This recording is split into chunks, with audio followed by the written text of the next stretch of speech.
se nos preguntó anteriormente y se nos dijo en el capítulo 6, y el Señor Jesús les preguntó en esta palabra, en esta frase que nosotros vimos que decía el Señor Jesús a sus discípulos, bueno, ¿acaso quieren irse ustedes también? A lo que Pedro contesta, ¿a dónde iremos, Señor? Tú tienes palabras de vida eterna. En ese contexto, hermano, nosotros podemos decir, ¿quién tiene palabra de vida eterna? Solamente Cristo Jesús. Lo que vimos, hermano, en la semana anterior fueron las razones que usted tiene para creer en Cristo y eran razones suficientes.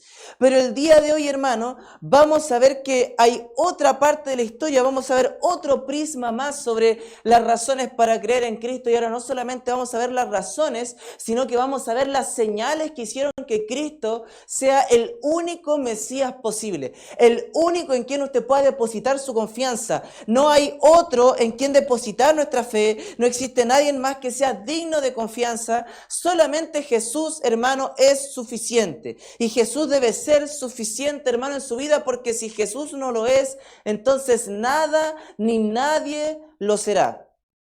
Jesús le había dicho a sus hermanos, ellos le dijeron, bueno, si tú quieres mostrarte, anda a esta fiesta. Era la fiesta de los tabernáculos, iba mucha gente, no solamente de Jerusalén, sino también de fuera.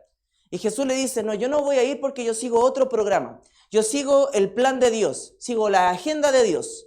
Bueno, ellos van y después Jesús sube secretamente. Y eso es lo que está pasando acá. Vea usted en Juan capítulo 7, versículo 10 en adelante, dice, pero después que sus hermanos habían subido, entonces él también subió a la fiesta, no abiertamente, sino como en secreto. Y le buscaban los judíos en la fiesta y decían, ¿dónde está aquel? Y había gran murmullo acerca de él entre la multitud, pues unos decían, es bueno, pero otros decían, no, sino que engaña al pueblo. Pero ninguno hablaba abiertamente de él por miedo a los judíos. Y más a la mitad de la fiesta subió Jesús al templo y enseñaba. Bueno, Jesús sube a la fiesta donde ya muchos estaban hablando de él, estaban debatiendo. Algunos decían, bueno, Jesús engaña al pueblo. Otros decían, no, es un hombre bueno. Pero la verdad, hermano, es que estaban debatiendo algo que no podían responder a menos que Cristo se presentase. Y Cristo se presenta. Llega ahí y empieza a enseñar.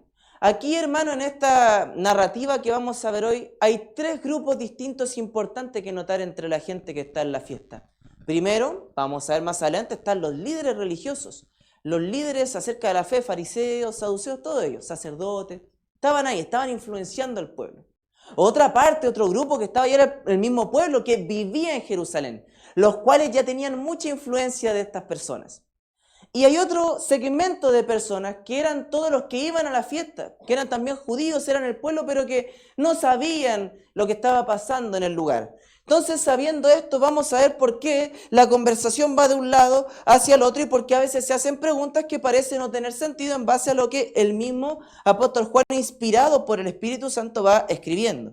En estos distintos grupos comienza un debate, incluso antes de que Jesús enseñara. El debate estaba en el carácter de Cristo. ¿Era bueno o engañaba al pueblo? Porque no podía haber un punto intermedio. Porque sus declaraciones eran tan fuertes, recordemos, él dijo, yo tengo palabra de vida eterna, yo soy el pan de vida, el que por mí viene no llega al Padre. Un montón de declaraciones firmes, fuertes, poderosas y, por supuesto, salvadoras a todos aquellos quienes estaban escuchando. Pero, obviamente, este debate era interminable hasta que Cristo llegara. Estaban los dos puntos, estaban unos aquí y unos allá. De hecho, la palabra que se usa para murmullo, en el versículo 12, cuando dice había gran murmullo, puede ser una palabra como había gran descontento. ¿Y qué quiere decir eso? Descontento es que ni porque fuera bueno, ni porque engañara al pueblo, la gente se sentía satisfecha con Cristo. Porque no estaban viendo bien qué era. Porque incluso, hermano, en nuestros días, muchas personas pueden decir que Cristo fue un buen maestro, que Cristo fue bueno, todo lo bueno que se dice de él. Pero no le siguen, no vienen a la iglesia. ¿Por qué? Porque no los deja satisfechos. Tienen un descontento con él, aunque incluso puedan decir cosas positivas y de su carácter. Ahora, algo que nos debe llevar a pensar esto inmediatamente, de lo que estamos viendo acá, es que el nombre de Jesús siempre ha sido motivo de división de opiniones.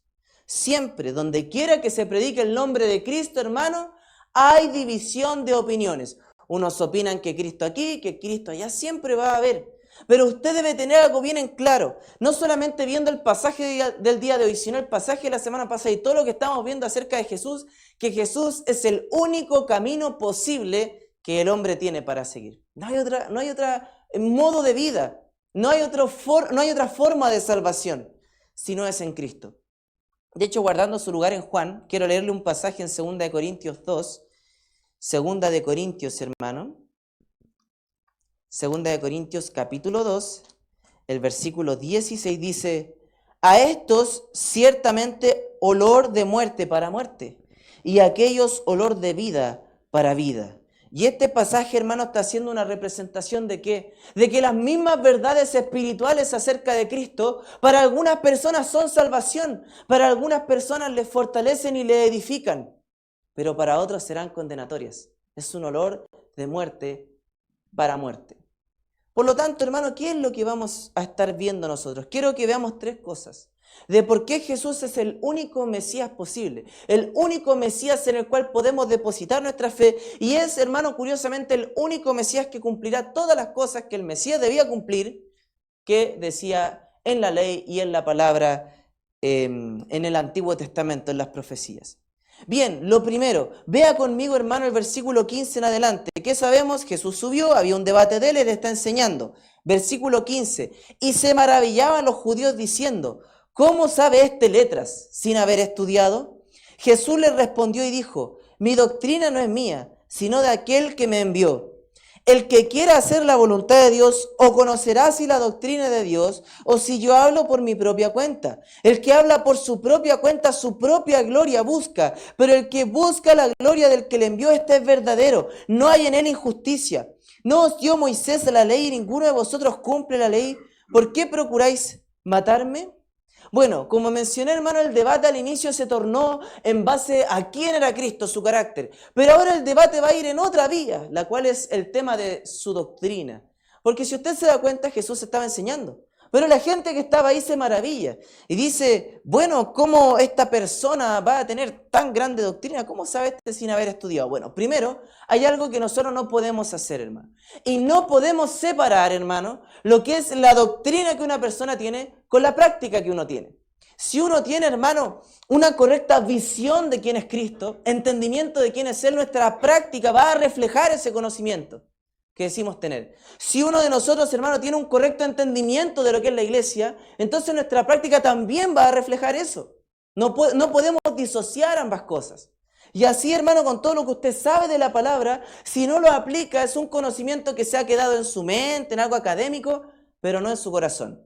No tiene fe en eso. No es un estándar ni una calidad de vida en la fe. Pero bueno, habiendo explicado eso, el pueblo le sorprendió que Jesús, siendo un hombre humilde, era carpintero, enseñara tan eficazmente, sin un título que acreditara grandes estudios. ¿Y por qué ellos están sorprendidos de esto?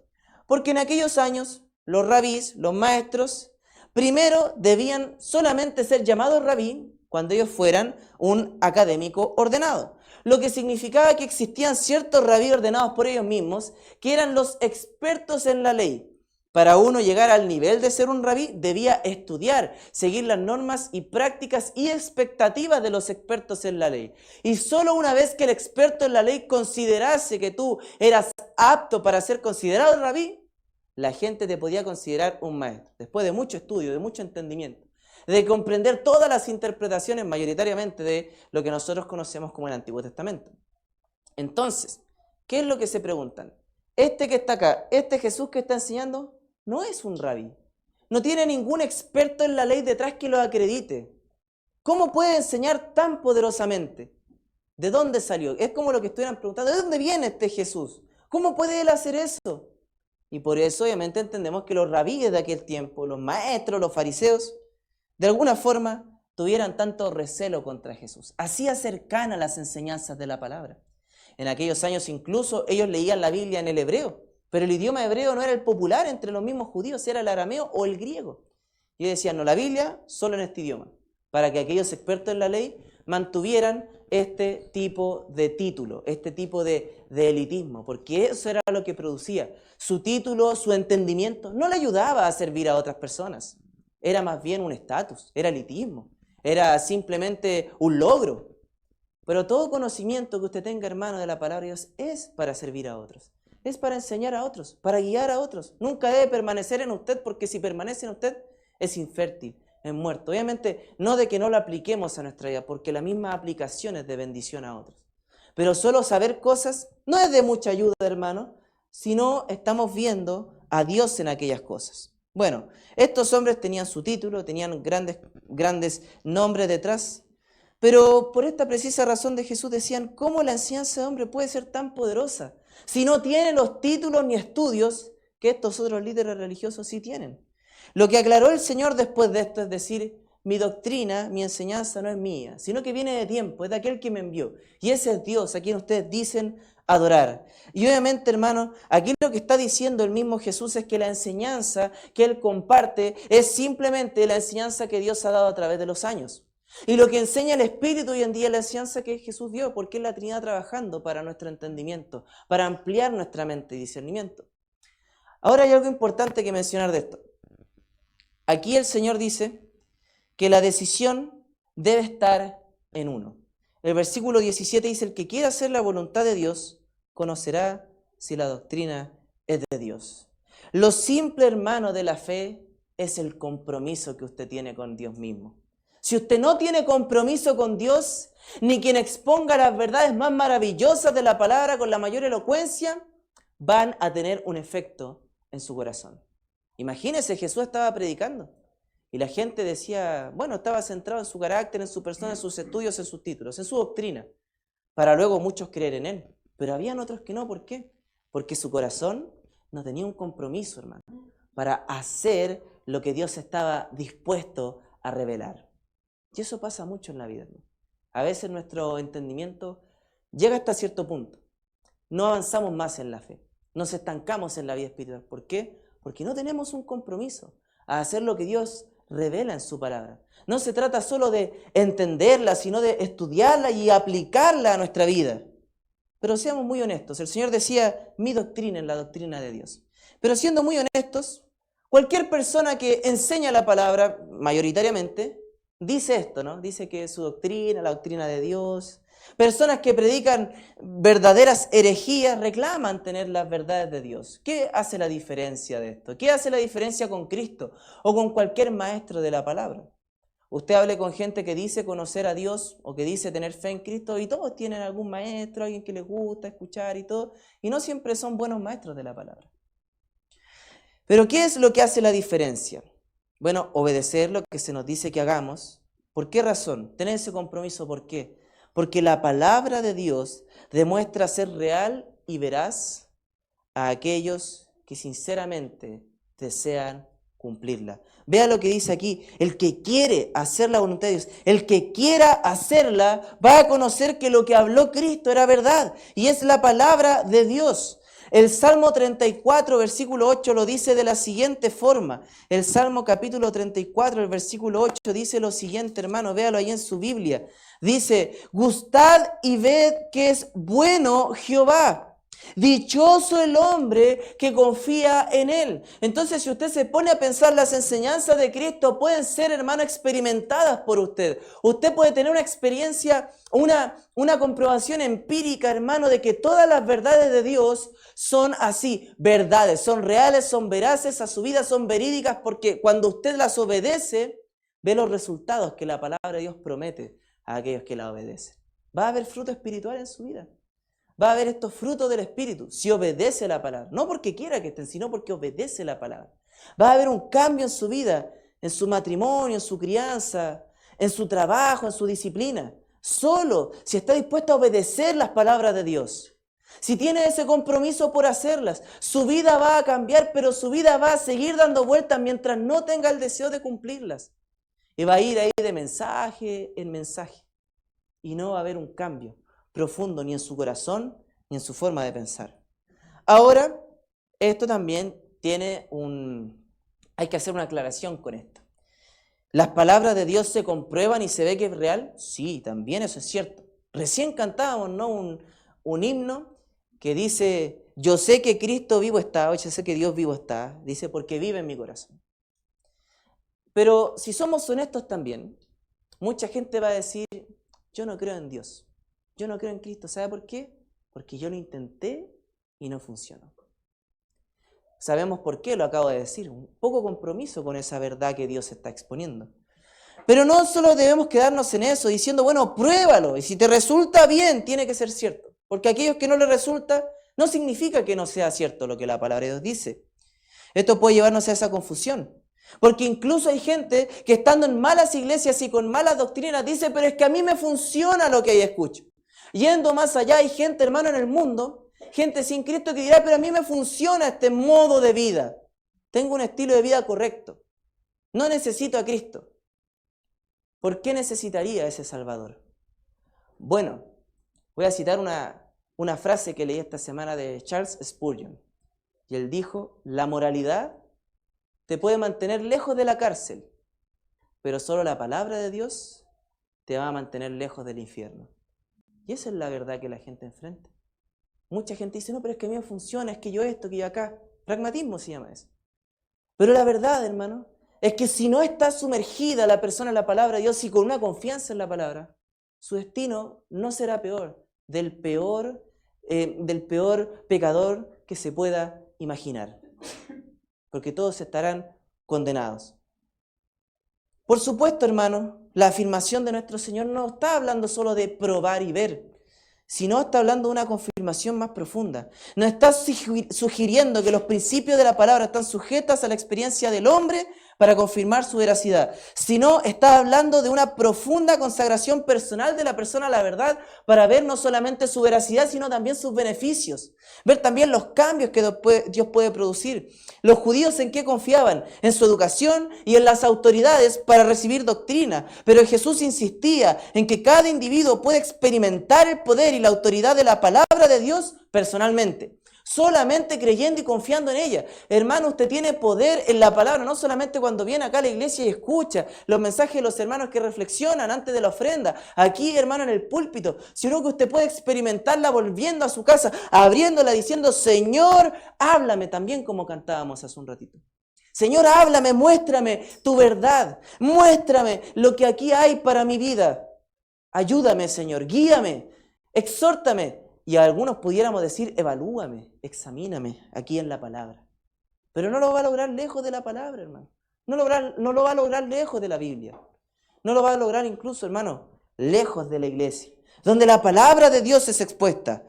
Por eso esta prueba, hermano, de que una mente iluminada en lo académico, educados, no es garantía de un corazón puro, una voluntad santificada. Algunos de los peores criminales del mundo han sido personas de alta inteligencia y con mucha educación. Por tanto, el llamado que Dios quiere hacer que quiere hacer Jesús a sus oyentes es que la inteligencia que usted tiene, hermano, la utilice para conocerlo.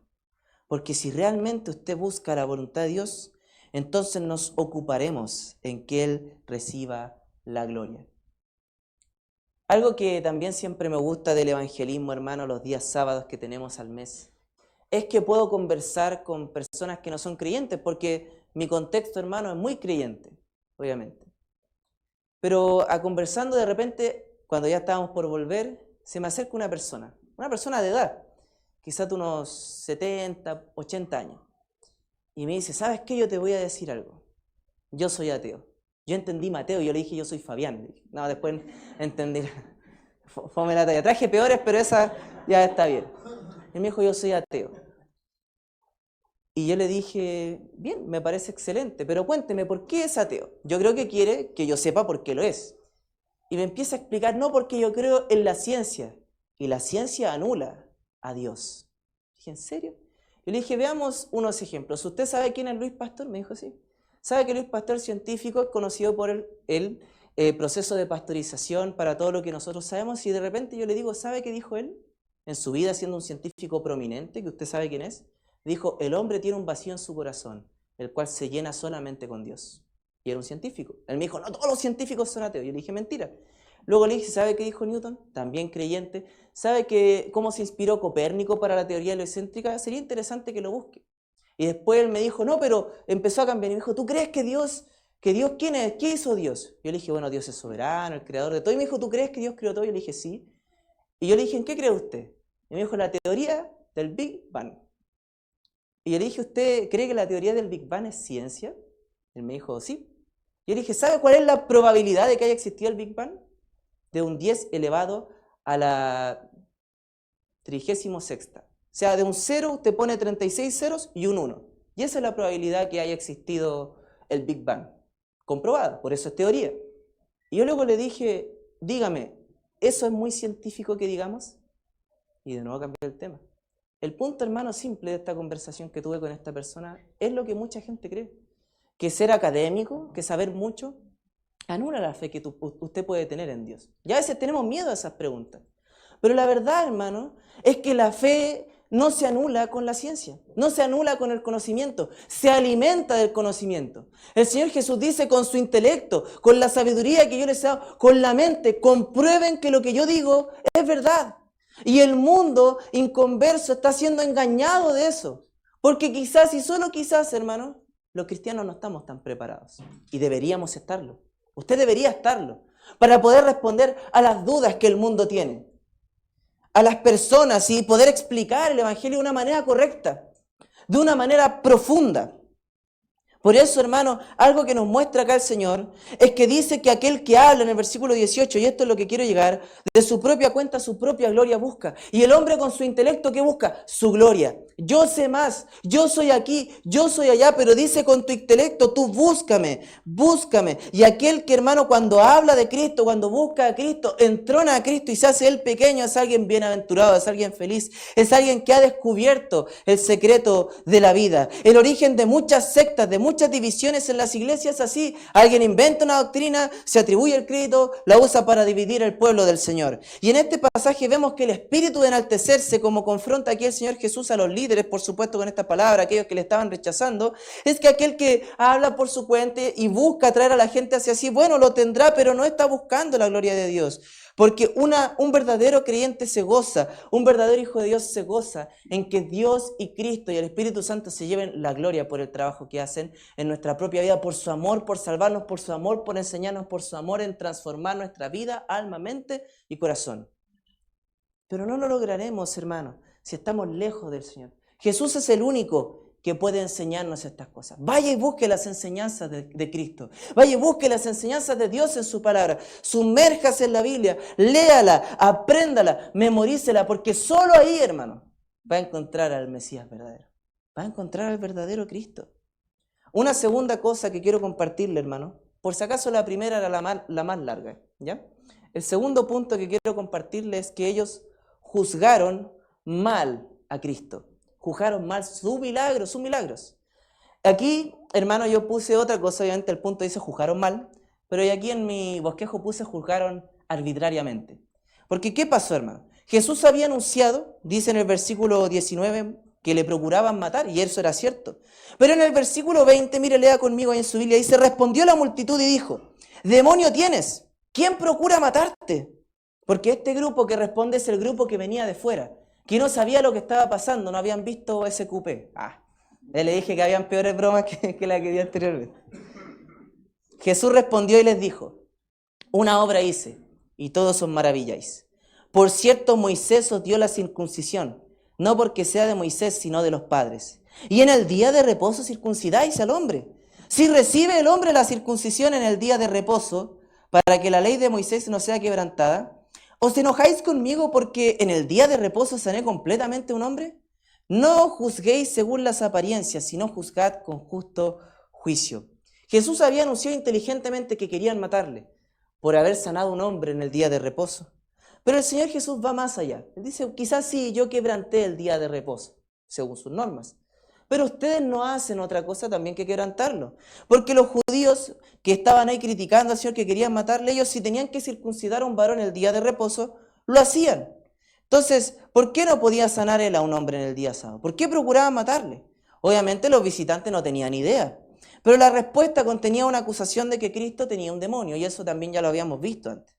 Pero el Señor usa la misma ley mosaica para refutar las argumentaciones de sus enemigos, pero sabía que ellos no iban a ceder. ¿Por qué? Porque su juicio era deshonesto.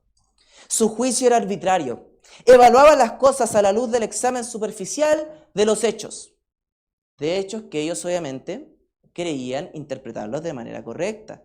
Juzgaban a base de lo que parece ser y no de lo que es. Muchos hoy cometen el mismo error. Por eso en el versículo 24 dice, no juzguéis según las apariencias, sino juzgad con justo juicio. Y este es el texto que no les gusta a los que les encanta Mateo 7. Cuando en Mateo 7 dice que no debemos juzgarnos, sino que mirar las apariencias, Juan 7:24 se olvida. Cuando dice juzgad con justo juicio. ¿Qué significa esto, hermano? Juzgad con justo juicio es como la contraparte, o el complemento, mejor dicho, a lo que Jesús dijo de tener un compromiso con la verdad. Jesús dijo, tengan un compromiso con la palabra de Dios, tengan un compromiso con la verdad, pero como en esta vida estamos llenos de seres humanos con pecado y todo, puede haber equivocaciones sinceras y también engañadores. Por lo tanto, juzguen todo con justo juicio. ¿Cómo vamos a juzgar con justo juicio si no conocemos al Señor que es justo? No conocemos al Rey de justicia. Por lo tanto, sabiendo eso, podemos juzgar los eventos. ¿Qué pasa hoy día, hermano? En la misma conversación que tuve el día de ayer, esta persona me dijo, ¿sabes quién es Jesús? Yo le dije, sí, yo sé, pero ¿quién crees tú que es? Y él me empezó a dar datos aleatorios de quién creía él que era Cristo. Y yo de repente le dije, ¿pero de dónde saca eso? Por la simple razón, hermano, de que el mundo evalúa a Cristo de una forma que no evalúa otras cosas. Vamos a poner un ejemplo. A Cristo, hermano, dicen, no, pero es que no hay registro histórico de Cristo. Yo le voy a comentar ahora, y sí hay registro histórico. Dicen, no, es que la Biblia fue adulterada, porque se escribió mucho tiempo después. Para que sepa, aproximadamente las mayores copias, la más cantidad de copias datan aproximadamente unos 100, 150 años después de que se escribieron las palabras que usted tiene ahí en su libro. Pero a la misma vez, la gente que puede decir esto admitiría que los escritos de Platón pertenecen a Platón. ¿Y sabe cuánto tiempo después datan los escritos de Platón? 700 años. Para unos dicen sí, para otros no. ¿Por qué? Porque su corazón está alejado de Dios. Otra cosa, hermano, que usted puede evaluar de la misma persona de Cristo es que ellos dicen, no hay historiadores que relaten a Cristo. Y sí hay, hermano, y vamos a ver un testimonio más adelante. Otros dicen, pero es que no hubo milagros, nunca ha habido milagros en la vida. Podría volver a la teoría del Big Bang, mucha gente lo cree, y eso sí que es un milagro. Porque ellos dicen el milagro de Cristo, y nosotros sabemos que Dios lo hizo y Dios lo puede hacer. Pero el Big Bang no lo hizo nadie, ni siquiera hay un agente detrás. Pues eso es imposible. Quebranta la segunda ley de termodinámica, que dice que toda causa o todo efecto tiene una causa. Entonces, hermano, si usted se pone a pensar más allá de lo que el mundo sin Dios dice y evalúa las cosas como son, no hay otro camino que seguir que Cristo. No hay otra persona en la historia que haya hecho lo que Cristo hizo y que se pueda confirmar que lo que Él dijo e hizo es así. Por eso, hermano, cuando dice el Señor Jesús, miren cómo me están juzgando, juzguen con justo juicio. Por eso mucha gente hoy día no dice creer ni le llama la atención a hablar de Cristo. ¿Por qué? Porque su juicio está equivocado. Lo creen por una razón, al evaluarlo no es genuina. Si uno pone lo que Jesús hizo en la balanza del tiempo, nada de lo que hizo puede compararse a otra persona en el tiempo. Y Jesucristo mismo lo dijo, vaya aquí conmigo a Mateo. Mateo capítulo 11. Mateo capítulo 11, y léalo ahí en su Biblia, hermano. ¿Sabe por qué? Porque hay un montón de personas que no creen en el Cristo verdadero e incluso muchos se atreven a decir que la palabra de Dios no dice lo que los cristianos dicen de Jesús. Ve ahí Mateo 11, versículo 4. Respondiendo Jesús le dijo, id y hacer saber a Juan las cosas que oís y veis. Los ciegos ven, los cojos andan, los leprosos son limpiados, los sordos oyen, los muertos son resucitados y a los pobres es anunciado el evangelio. Recuerde lo que le decía de los maestros, ellos no hablaban la palabra a todos. Bienaventurado es el que no haya tropiezo en mí. Voy a contarle algo de un historiador judío llamado Flavio Josefo. Fue un hombre que escribió varios libros acerca de las guerras de los judíos y escribió un libro también llamado Antigüedades de los judíos. Y él en ese libro, hermano, en el inciso 18, en el punto 3 de este libro, para que usted, si quiere buscarlo, después lo pueda encontrar, él dice, por este tiempo apareció Jesús, un hombre sabio, si es que es correcto llamarlo hombre, ya que fue un hacedor de milagros impactantes, un maestro para los hombres que reciben la verdad con gozo. Y atrajo hacia él a muchos judíos, y a muchos gentiles además, era el Cristo. Y cuando Pilato, frente a la denuncia de aquellos que son los principales entre nosotros, lo habían condenado a la cruz, aquellos que lo habían amado primero no le abandonaron, ya que se les apareció vivo nuevamente al tercer día, habiendo predicho esto y otras tantas maravillas sobre él los santos profetas. La tribu de los cristianos, llamado así por él, no ha cesado de crecer hasta este día. Eso dijo un historiador judío sin ningún tipo de relación con los discípulos, sin ningún tipo de relación con Cristo, hermano. Y esto él lo escribió aproximadamente en el año 93 después de Cristo. Ahora, ¿por qué esto llama la atención? Porque hasta ese entonces la mayoría de los discípulos ya habían dado su vida por Cristo. Escuchamos de Pedro, ¿no? Como ejemplo, hermano, la tradición cuenta y la historia que Pedro fue muerto en una cruz y él pidió que se le diese vuelta a la cruz porque no era digno de morir como el Salvador. Él dice, yo no soy digno de morir como mi Salvador. Algunos dirían ahora, ¿por qué tengo que morir y cargar mi cruz como mi Salvador? Curiosamente, el hermano de Pedro, Andrés, que fue quien guió a Pedro al Evangelio, no es muy conocido, hermano, en la historia. Pero sabe que él murió de una forma similar que Pedro. Él pidió exactamente lo mismo. Y también murió crucificado de cabeza. Otro de los discípulos, Tomás, un incrédulo, como diríamos, nos quedaríamos con eso. Pero sabe que se cuenta que llegó a la India con el Evangelio en aquellos años. Y todos ellos dieron su vida por Cristo. Regularmente, hermano, hay mucha gente que ha muerto por mentiras, pero nunca se ha dado colectivamente que mucha gente muera por algo que algunos presuponen que es una mentira. Y todos ellos murieron por una verdad. La verdad de que Cristo había muerto y resucitado, ¿para qué? Para salvar. ¿Por qué? Por la salvación de todos los hombres. Y si usted se pone a pensar, esta frase que yo le leí de Flavio Josefo, este párrafo, tiene otras cosas bien interesantes acerca de Cristo, pero yo creo que esta puede ser la más crucial, la más vital de haber escuchado por lo menos una vez en su vida. Y él dice que esto se escribe en el año 93 después de Cristo, cuando curiosamente queda solamente un discípulo vivo, que es Juan. Estaba a punto de morir, le quedan pocos años. Y estaba exiliado en una isla, lejos y solo, como vimos también el día que estudiamos el libro de Apocalipsis aquí en la iglesia. ¿Qué quiero decir con esto, hermano? Que si usted juzga a Cristo a través de la historia y usa el verdadero juicio que deberíamos tener, no hay otra persona en la que la gente pueda depositar su confianza, sino solo en Cristo. Y si usted cree esto, hermano, va a exponer a Cristo como lo que realmente es. Va a tener una pasión, hermano, porque más gente lo escuche. Va a tener una pasión al orar por las personas que le rodean y no conocen de Cristo. Va a tener una pasión porque sus hijos, sus hermanos, sus padres, sus tíos, sus primos, todos escuchen de Cristo. Y va a buscar oportunidades para que escuchen de este precioso Salvador. Pero mientras usted no esté comprometido con la verdad, todo esto va a ser infértil en su corazón. Debe estar comprometido con ese Mesías, con ese único Mesías que pudo venir y morir por nuestros pecados. Y por último y no menos importante, vea lo que pasa después de esto en el versículo 25. Decían entonces unos de Jerusalén, estamos en el versículo 25, ¿no es esta quien buscan para matarle? Y este grupo es el grupo de los que estaban en Jerusalén, pero que eran de Jerusalén. O sea, los que sabían ya las artimañas de los líderes judíos. Pues mirad, habla públicamente y no le dicen nada. ¿Habrán reconocido en verdad los gobernantes que este es el Cristo? Pero sabemos de dónde es. Más cuando venga en Cristo, nadie sabrá de dónde sea. Jesús entonces, enseñando en el templo, alzó la voz y dijo, a mí me conocéis y sabéis de dónde soy. Y no he venido de mí mismo, pero el que me envió es verdadero, a quien vosotros no conocéis. Pero yo le conozco, porque de él procedo y él me envió. Entonces procuraban prenderle, pero ninguno le echó mano porque aún no había llegado su hora.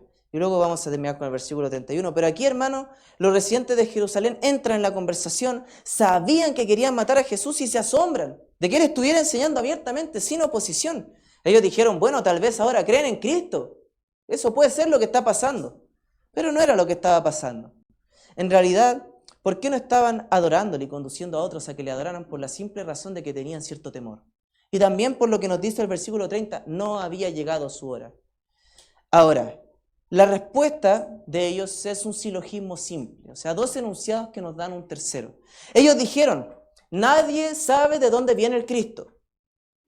La segunda enunciado, nosotros sabemos de dónde viene Jesús. Por lo tanto, Jesús no es el Cristo. Pero aquí hay un problema con lo que ellos decían. Ellos dicen, bueno, ninguno va a saber de dónde viene el Cristo. Y uno se podría preguntar, ¿en serio? Vea lo que dice Juan 7:47.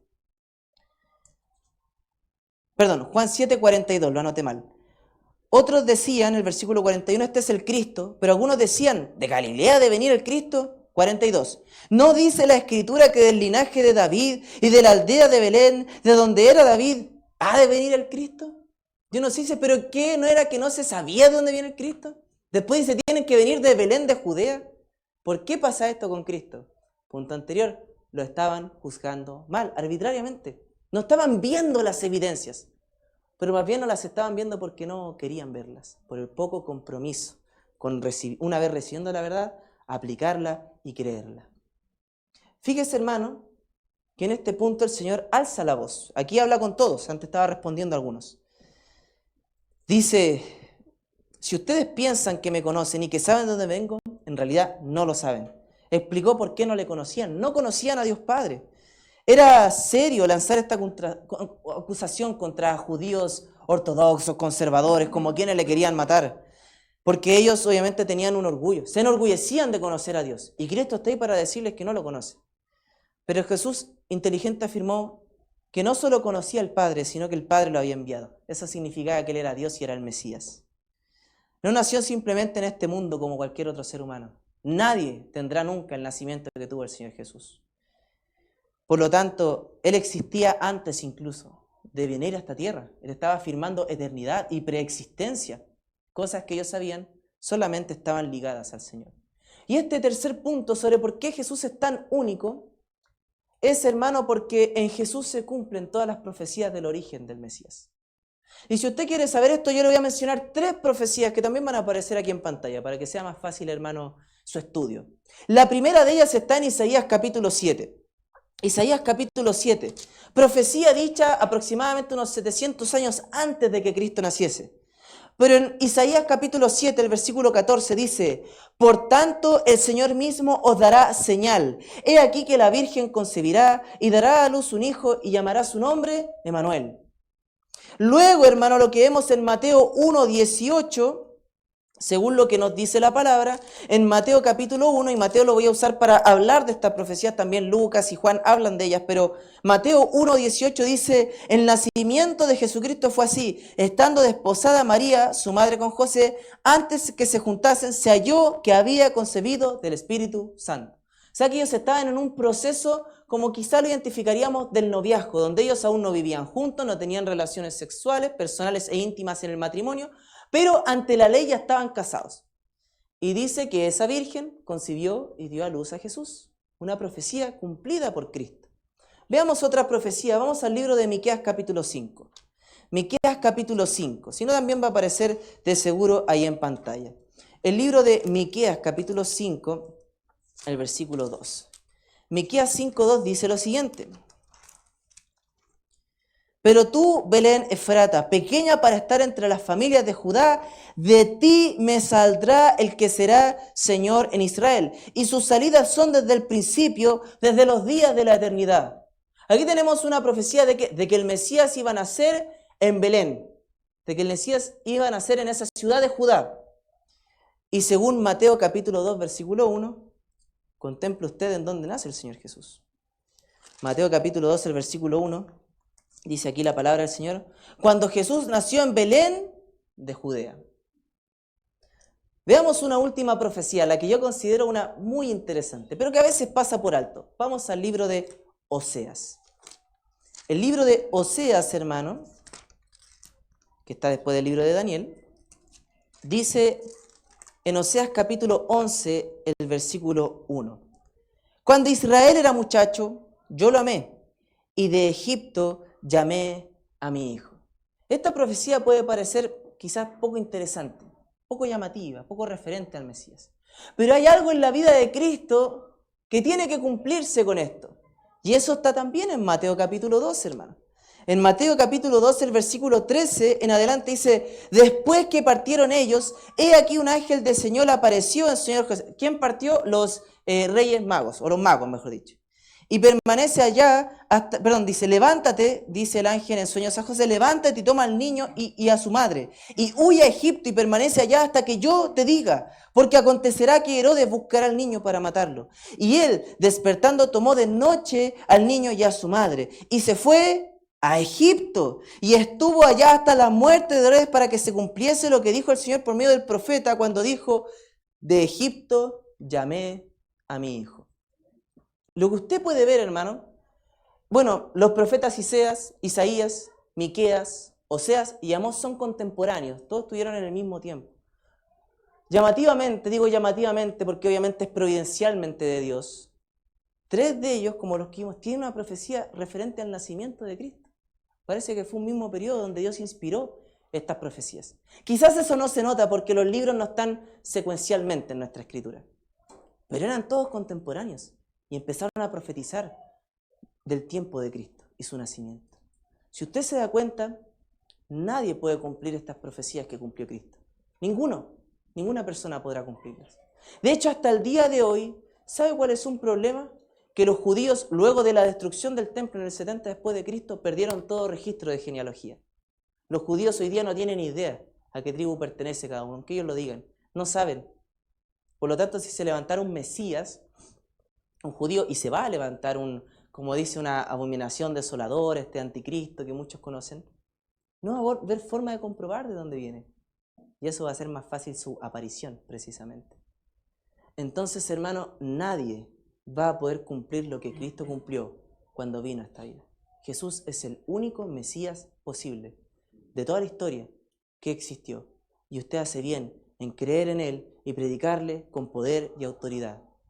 No tenga miedo, hermano, de hablar de Cristo. Porque aquellos que tienen miedo de hablar de Cristo, como recién escuchábamos en la historia misma de Pedro, corren un gran peligro.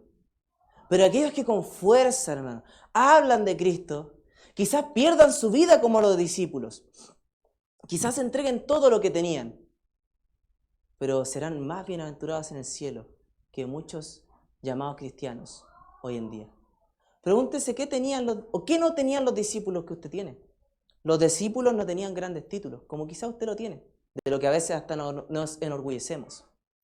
Los discípulos no tenían grandes posesiones, como usted tiene, y de lo que a veces los cristianos nos enorgullecemos. De hecho, muchos de ellos no tuvieron largas vidas, como quizás usted pueda tenerla o puede gozar en este tiempo. Pero ellos algo sí tuvieron, una fe, compromiso, consagración, determinación de seguir a Cristo, a todo lo que Él le llame, porque sabían precisamente quién era Él. Pregúntese usted, ¿quién es Cristo para usted? ¿Es el único Mesías posible? ¿Es el único en toda la historia que puede ser Señor, Salvador? ¿Es lo único que tenemos que vale la pena? ¿Es lo único que llena nuestro corazón? ¿Es lo único que llena nuestra mente? Hágase esa pregunta personalmente, porque su vida y su caminar va a estar determinado por quién crea usted y quién piensa usted y a qué se consagre usted después de este mensaje. Puede consagrarse a Cristo y decir, ¿sabes qué, Señor Jesús? En su propia oración, yo no he creído en ti como tú eres. Me he dejado llevar por las cosas del mundo. Me he dejado llevar por lo de este mundo y mis metas son cada vez más y más mundanas y terrenales. Pero, Señor, quiero cambiar eso. Quiero estar consagrado a ti. Quiero solamente creer en ti, estar comprometido con tus verdades y predicarlas a este mundo que tanto te necesita. El mundo necesita de Cristo. La gente con la que hablamos ayer necesita de Cristo. La gente con la que usted va a hablar esta semana, porque yo sé que usted va a hablar, hermano, de Cristo esta semana, necesita de ese Cristo que usted le va a hablar. Hágalo, hermano. Predique de Cristo. Háblele a otros. No permanezca en estos contextos solamente de iglesia, donde nos animamos, donde nos fortalecemos, donde pensamos lo mismo, sentimos lo mismo, adoramos al mismo Señor, cantamos al mismo Señor con alegría, con gozo. Sino salga afuera y vea la necesidad que hay. Vea la necesidad que la gente tiene, hermano. Y se va a dar cuenta de lo que le digo. Porque vea, hermano, y vuelva a Juan capítulo 7. Obviamente, hermano, de las 3 profecías que yo le compartí acá, hay muchas más. Se profetizó que Cristo iba a entrar en un pollino. Se profetizó también, hermano, el tema de la cruz de Cristo, lo que se pondría en su inscripción. Se profetizó el tiempo, lo que pasaría, el monte de los olivos, todo eso se profetizó y Jesús lo cumplió. Se comenta, y aproximadamente son más de 100 profecías distintas del Antiguo Testamento que Cristo cumplió, hermano. Solo vimos 3 y ya parece ser suficiente. Hay muchas más. En Juan capítulo 7 termina con el versículo 31. Y yo creo que esta puede ser una buena forma de terminar. ¿Por qué? Y muchos de la multitud creyeron en él y decían, el Cristo cuando venga, porque obviamente muchos no creían, ¿hará más señales de las que éste hace? Por eso el mensaje se titula Jesús el único Mesías posible, porque no hay más señales que otro Mesías pueda hacer. ¿Qué otra señal podría hacer el Mesías? Cristo ya cumplió todo. ¿Qué otra profecía se pudiera cumplir en una persona si es que Cristo no fuera el Mesías? No tiene sentido, hermano. Todo ya está completo y cumplido en Él. Hermano, que no queden dudas de lo que Dios hizo por medio de Cristo. Atesore a su Salvador y su Señor. No hace falta que digamos algo más. Jesús es alguien único. Y pregúntese, ¿vive usted en obediencia a las verdades que Jesús compartió? ¿Está comprometido con hacer su voluntad y buscar su gloria? Esa es la pregunta que debemos terminar. Si usted dice, bien, yo flaqueo, uno u otro en su fe en Cristo, pregúntese, ¿hay alguien más? O si viniera alguien más, ¿hará lo que Cristo hizo? ¿Podrá hacer lo que Cristo hizo? La respuesta es obviamente que no. Solamente Cristo, solamente en Él hay vida eterna y salvación. Así que hermanos, vamos a terminar en oración por este tiempo que hemos tenido el día de hoy, orando que el Señor lo aplique al corazón de cada uno. Señor,